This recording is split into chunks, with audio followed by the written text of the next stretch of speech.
Bluestone stood motionless in the ancient chamber, his crystalline appendages trembling with excitement. The ruins stretched before him, their smooth walls bearing markings that shouldn't exist.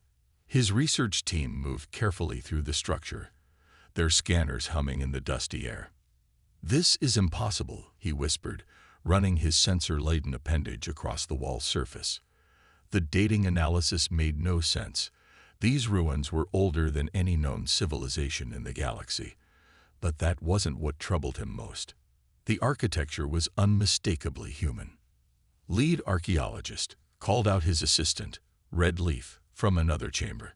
"You need to see this immediately." Bluestone moved quickly through the corridor, his hover platform gliding silently across the ancient floor. The chamber Red Leaf had discovered was larger than the others, its ceiling lost in darkness above. But it was what stood at its center that made Bluestone's crystalline form pulse with shock. A statue, perfectly preserved, depicted a human figure. It stood tall, wearing what appeared to be a space suit design that predated anything in the current galactic records. The date stamp at its base made Bluestone's sensors blur with disbelief. 15 million years old. "This can't be right," he said, circling the statue. "Humans only achieved spaceflight 400 years ago. They're barely more than newcomers to the Galactic Council." Red Leaf adjusted his scanning equipment. "The dating is accurate, lead archaeologist. We've run it 3 times. And there's more." He pointed to a series of panels on the walls, covered in writing. "These symbols, they're an ancient form of human English." Bluestone approached the panels, his translation software working to decipher the text. As the words appeared in his vision, he felt his professional skepticism beginning to crack. "To those who find this place," he read aloud, "know that you walk in the first steps of humanity. When the stars were young, we were there. When the first worlds were seeded with life, our hands guided the process. This facility stands as testament to what was, and what will be again." The rest of the research team had gathered now, their various alien forms clustered in the chamber. Some floated, others crawled, and a few stood on multiple legs, but all shared the same expression of stunned disbelief. "We need to contact the Council," Bluestone decided, his voice firm. "But first, we document everything. Every marking, every atom of this place. The humans themselves must not know of this discovery yet." As his team spread out through the facility, Bluestone remained by the statue, studying its features. The face was weathered by time, but retained a sense of purpose, of knowledge. Had humans truly been there at the beginning? Had they watched as younger races like his own took their first steps into space? His communicator chimed, breaking his contemplation. It was a message from another research team, exploring a different sector of space entirely. They too had found ruins, and early analysis suggested they were of similar age. And they too bore the unmistakable signs of human origin. Bluestone looked up at the statue's face again. In all his years of archaeological work, he had dismissed humans as an interesting but ultimately unremarkable species. Their rapid technological advancement had been impressive, yes, but many species showed similar patterns of growth. Now, standing in the shadow of this ancient human monument, he felt a deep unease. If humans had been there at the beginning, if they had helped shape the very galaxy his people now called home, why had they hidden this truth? Why did they now walk among the younger races as equals, or even inferiors? And most troubling of all, what had caused them to fall so far from their former glory? The answers, he suspected, would shake the foundations of galactic civilization. But as a scientist, he had no choice but to follow the evidence, no matter where it led. He activated his recorder and began to document his initial findings, knowing that this day would mark a turning point in galactic history. What none of them realized, as they worked in that ancient chamber, was that they were being watched. Deep within the facility's walls, sensors that had lain dormant for millions of years quietly came to life, sending their signals across the vast distances of space, towards Earth. Grey Wing floated in his study chamber aboard the Galactic Council's Central Archive Station, his serpentine body coiled around his favorite viewing platform. Before him, holographic displays showed findings from 37 different archaeological sites, all discovered within the past month. Each one told the same impossible story. "Play the latest report again," he commanded his computer. Bluestone's face appeared in front of him, the crystalline archaeologist's features glowing with excitement. "We found a fifth site in the Orient sector," Bluestone's recording said. "Same architectural style, same age range, approximately 15 million years old. And again, we find human DNA markers in the preservation chambers." Grey Wing uncoiled slightly, his scales shifting colors as he thought. As the Council's chief historian, he had spent centuries studying the rise and fall of civilizations, but nothing in his experience had prepared him for this. "Computer, overlay all discovery locations on the galactic map," he ordered. The holographic display shifted, showing the Milky Way galaxy. Red dots appeared, marking each site where ancient human ruins had been found. Grey Wing's eyes widened as he saw the pattern emerge. The sites formed a perfect spiral, like spokes on a wheel, radiating outward from Earth. "It wasn't random," he whispered to himself. "They planned this. They wanted these sites to be found in this exact order." His communication panel lit up with an urgent message. Another site had been discovered, this time in the Perseus Arm. As he read the preliminary report, his scales turned pale. This site was different. Instead of ruins, they had found an intact facility, its power systems still humming after millions of years. The station's emergency alert system suddenly activated, its soft chime filling the room. "Emergency council session beginning in 10 minutes, the automated voice announced. "All senior members must attend." Grey Wing quickly gathered his data and moved through the station's corridors.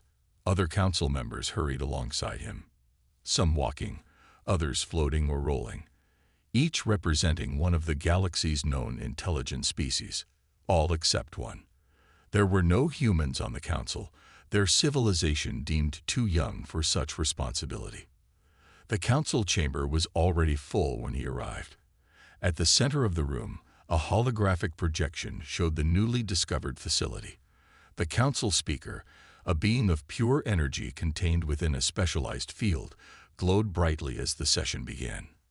"Members of the council," the speaker's translated voice echoed, "we face an unprecedented situation. Our understanding of galactic history, of our very origins, may be wrong." Grey Wing moved forward when called upon to present his findings. His scales now shimmered with deep blue patterns, the color of absolute certainty. "The evidence can no longer be ignored," he began. "These sites were not built by different civilizations at different times. They were all constructed by one species, humans, as part of a single massive project." The chamber erupted in discussions, each species communicating in their own way. Some released pheromones of distress. Others vibrated with electromagnetic pulses of disbelief. "But how?" asked a gaseous being from the outer rim. "Humans are primitive. They still burn fossil fuels on their homeworld. Their ships can barely reach light speed." Grey Wing activated his final display, a genetic analysis of modern humans compared to DNA samples found at the sites. "Because," he said, "the humans we know today are not the same humans who built these facilities. Their genetic code has been deliberately simplified, their technological knowledge suppressed somehow." The chamber fell silent as the implications sank in. If humans had once been advanced enough to build these sites, if they had deliberately hidden their true nature, what else might they be hiding? As if in answer to their unspoken question, the holographic display of the Perseus Arm facility suddenly changed. Deep within its ancient corridors, lights were coming on, systems were activating. After millions of years of waiting, something was beginning to wake up. And on Earth, unknown to the Council, thousands of humans were beginning to have strange dreams of stars and ships and worlds they had never seen, but somehow remembered. The asteroid looked ordinary from the outside. Just another chunk of space rock floating in the vast field between Mars and Jupiter. But inside, research team leader Green Spark knew they had found something extraordinary. "The entire asteroid is hollow," she said, her bioluminescent form pulsing with excitement as her team's ship approached the hidden entrance. "And these energy readings, nothing we've seen matches them."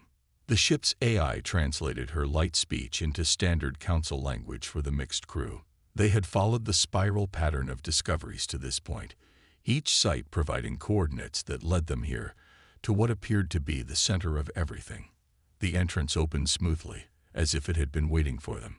Inside, the asteroid's hollow interior stretched for kilometers, filled with rows of crystalline structures that glowed with a soft blue light. "It's a data storage facility," said tech specialist Whitebeam, his tentacles working quickly over his instruments. "But the scale, this could hold the knowledge of 1,000 civilizations." As they moved deeper into the facility, something changed. The air seemed to vibrate, and then a voice spoke, not through their translators, but directly into their minds. "Welcome, children of the stars," it said. "I am the Guardian. You have proven yourselves ready for the truth." A hologram appeared before them. A human figure, but different from modern humans. Taller, with a subtle glow beneath its skin, wearing clothing that seemed to shift and change as they watched. "I am an artificial intelligence," the Guardian said, "created by the first human empire to preserve our knowledge and guide the younger races when the time was right." Green Spark moved forward, her light patterns showing both awe and scientific curiosity. "First human empire, but humans are not what they appear to be," the Guardian finished. "Let me show you." The crystalline structures around them lit up, projecting images into the vast space. They showed Earth, but not as it was known. Earth of millions of years ago, with gleaming cities that stretched into space, with ships that could fold space itself, with humans who had mastered the very forces of creation. "We were the first," the Guardian explained. "The first to achieve consciousness, the first to reach the stars. We seeded thousands of worlds with life, guided evolution, prepared the galaxy for the civilizations that would follow." The images change, showing humans terraforming planets, creating new species, building the very foundations of what would become the Galactic Council. "But then we detected it," the Guardian continued. "A massive gamma-ray burst approaching our galaxy.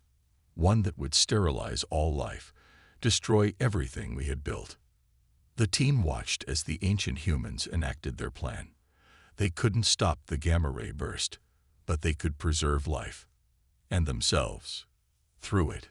"The Great Sleep was our solution," the Guardian said. "We scattered our people across thousands of worlds, placing them in genetic hibernation. Their advanced features were suppressed, their memories stored here, in this library.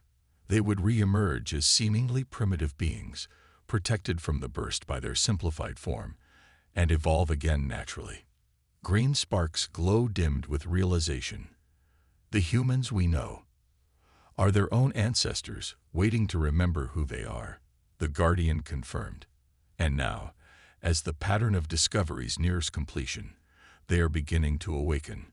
The facility hummed with power as more systems activated. Data began to flow, transmitting across space on channels that had laid dormant for millions of years. "But why show us this?" Whitebeam asked. "Why tell us now?" The Guardian's hologram smiled. "Because you are not just their children. You are their legacy.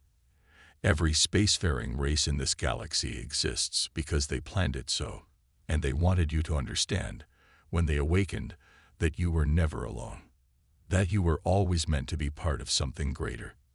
As if to emphasize this point, their ship's communication system suddenly activated. Reports were coming in from Earth. Thousands of humans were experiencing strange dreams, remembering things they couldn't possibly know. The awakening had begun. Tom Miller woke up covered in sweat. The dreams were getting stronger now. He wasn't the only one. Across Earth, millions of people were experiencing the same thing. Dreams of impossible cities, of ships that danced between stars, of knowledge that no human should have. He got up and walked to his window, looking out at the night sky over London. The streets below were busy even at this late hour. People gathered in groups, talking about their shared dreams, about the news that had leaked from the Galactic Council. His phone buzzed.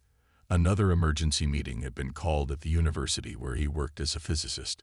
These meetings had become common over the past week as scientists worldwide tried to understand what was happening to the human race. In orbit above Earth, the Council observation post was busier than ever. Purple Stream, the station commander, watched the planet below with growing amazement. His liquid form rippled with concern as he read the latest reports. The changes are accelerating, his assistant reported. Human brain activity is increasing exponentially. Their DNA is rebuilding itself. Purple Stream moved to the main viewport. The Guardian was right. They're waking up.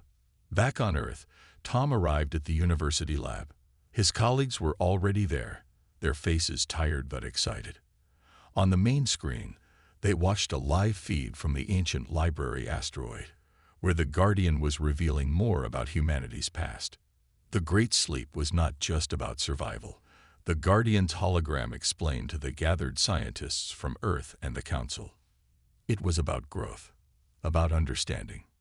Images appeared, showing the ancient humans' decision-making process. They had achieved almost godlike power, but they felt something was missing. Our ancestors realized that power without wisdom could be dangerous, the Guardian continued. They didn't want their descendants to simply inherit their technology.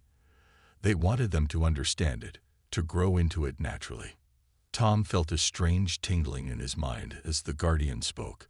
Equations he had struggled with for years suddenly made perfect sense. He rushed to a whiteboard and began writing, his hand moving almost on its own. The unified field theory, he muttered, equations flowing from his pen. It's so simple. How did we not see it before? Around the world, similar scenes were playing out. Artists created images of worlds they had never seen.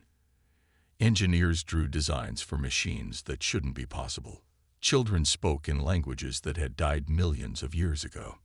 In the Galactic Council chamber, Grey Wing presented his latest findings to the assembled representatives. The human awakening is not random, he explained. Their ancestors designed it to be gradual, controlled.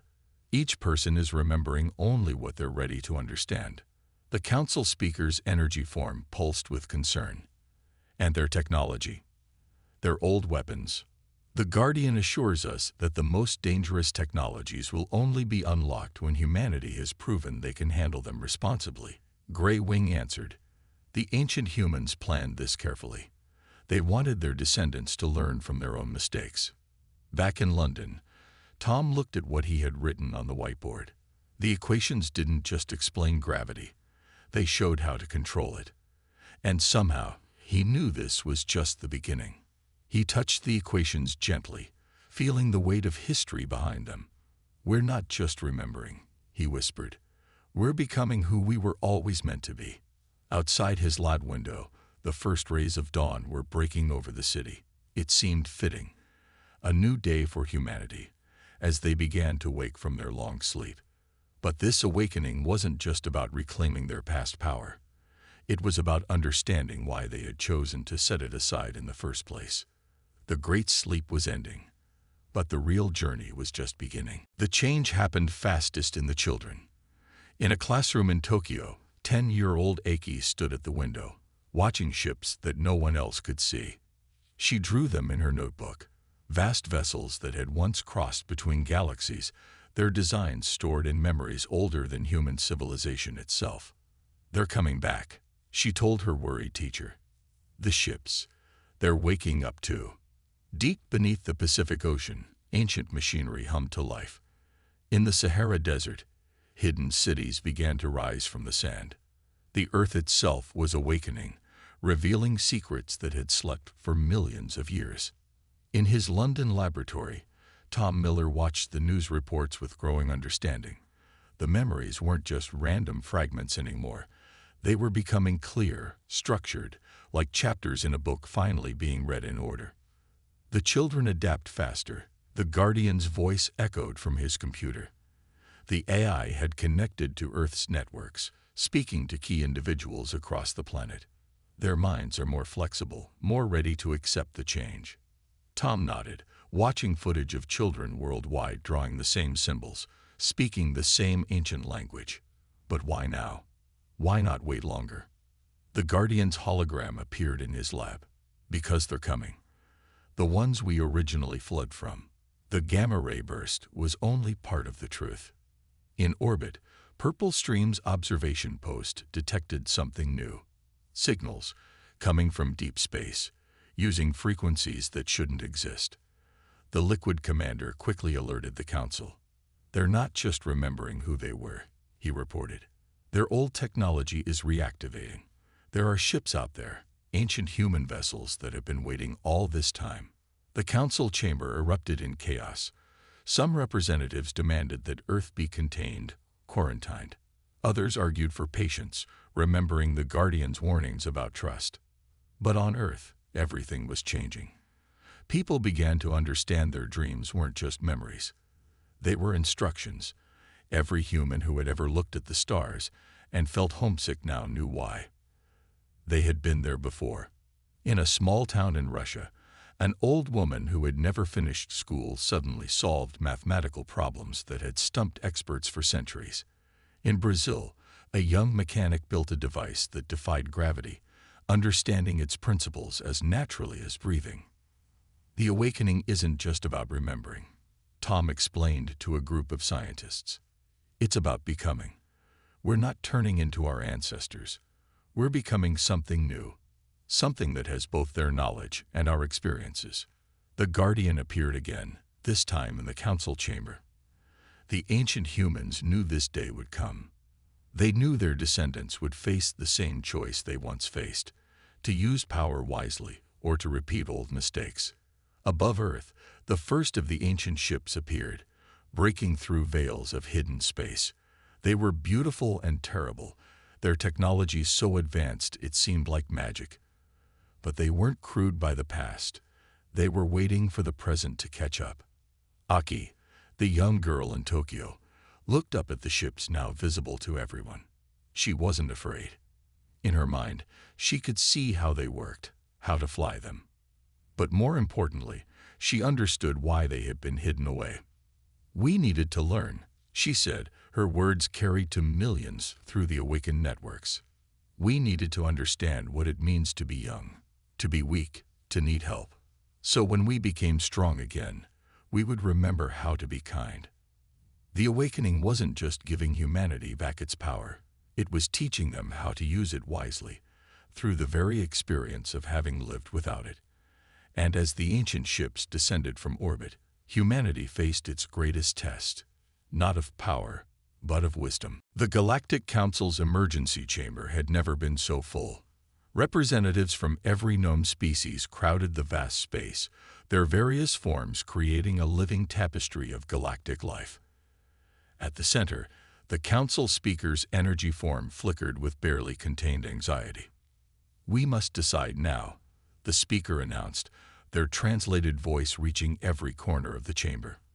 "The humans are awakening faster than predicted. Their ancient ships fill the space around their world.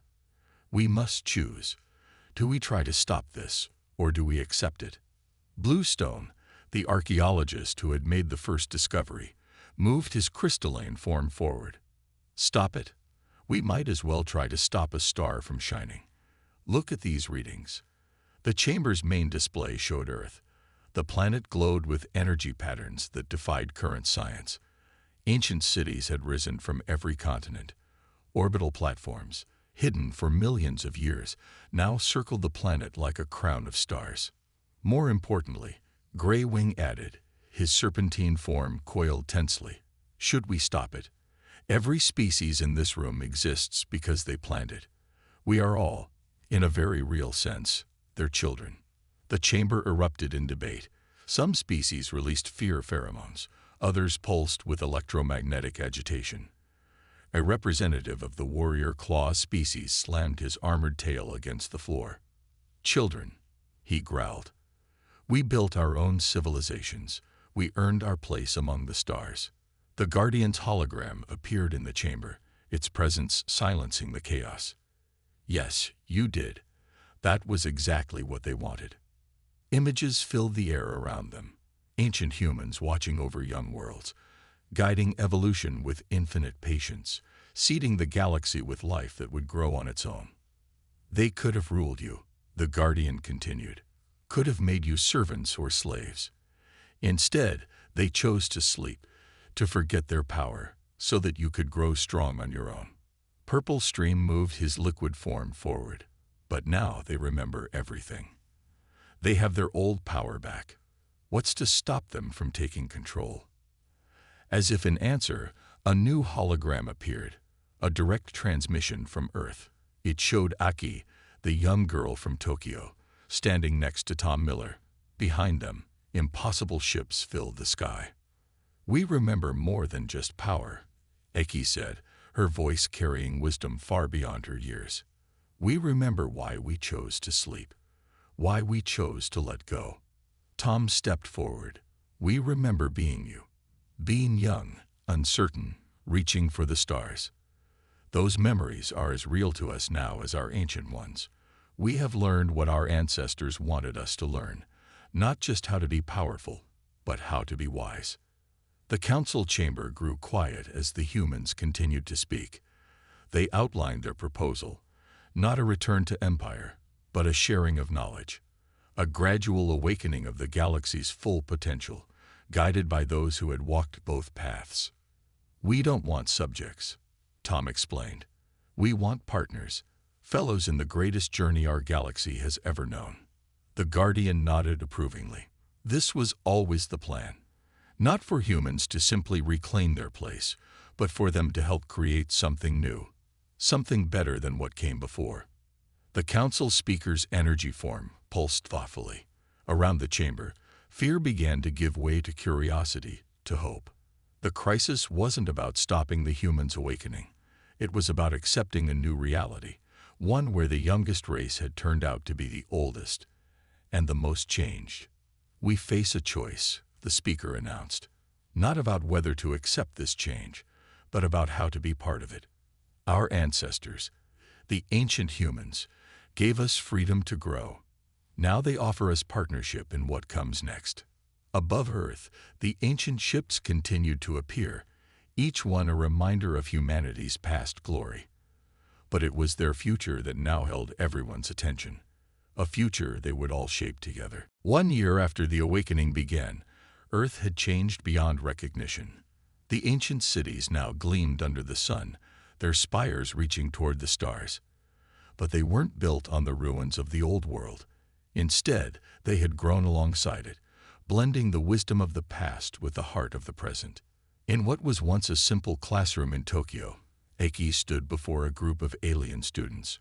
At 12 years old, she had become one of Earth's most important teachers, helping others understand the path humanity had walked. "The greatest power," she told her diverse audience, "is knowing when not to use it." Her students, young representatives from every council species, watched as she created a miniature galaxy in the air before them, showing how life had spread among the stars.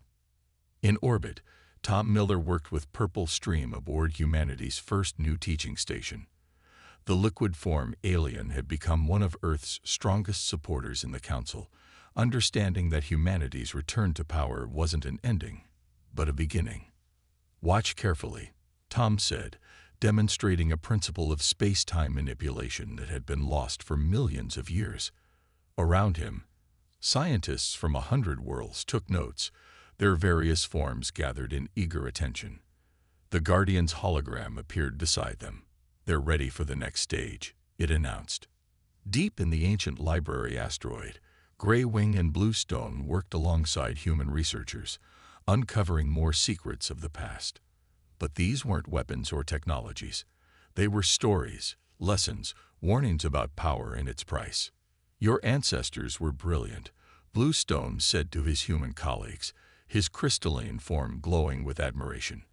They didn't just plan for their return, they planned for everyone's advancement. In the Galactic Council chamber, the speaker addressed the assembled representatives. The fear of those early days had faded, replaced by a growing excitement about the future. The humans have kept their word, the speaker declared. They haven't sought to rule, but to teach, to guide, just as they did millions of years ago. The chamber's displays showed the progress, worlds working together, sharing knowledge that bridged the gap between ancient wisdom and new discoveries. The old human empire hadn't been rebuilt. Instead, something new had taken its place. On a distant frontier world, a young claw warrior worked alongside a human elder, learning not just about advanced technology, but about the responsibility that came with it. The warrior's species had once feared human dominance. Now they understood that true strength lay in working together. Aki walked through her classroom, watching her students practice with technology that would have seemed like magic a year ago. But they weren't just learning how to use it. They were learning why it mattered, why balance and wisdom were as important as power. Our ancestors didn't want us to simply remember, she explained, her young voice carrying ancient understanding. They wanted us to understand. By living as a young species, by growing up again, we learned what it truly means to be ancient. In Earth's new cities, humans and aliens walk together, sharing stories and dreams. The old human empire had been magnificent, but what was growing now was something greater, a civilization built on shared experience, on understanding both power and powerlessness. Tom looked out from the teaching station at the Earth below. The ancient ships still circled the planet, but they were no longer reminders of lost glory. Instead, they had become symbols of a journey completed, of wisdom gained through the longest sleep in history. We remember everything now, he said to Purple Stream. But the most important thing we remember is this: the galaxy doesn't need rulers. It needs teachers, guides, friends. That's why our ancestors chose to sleep, to forget, to grow again. Not to reclaim their empire, but to help build something better. As night fell over Earth, the stars seemed brighter than ever before. Humanity had awakened not to rule the galaxy, but to help it grow. Their long sleep had ended, but the real dream, of a universe where all species grew together, was just beginning.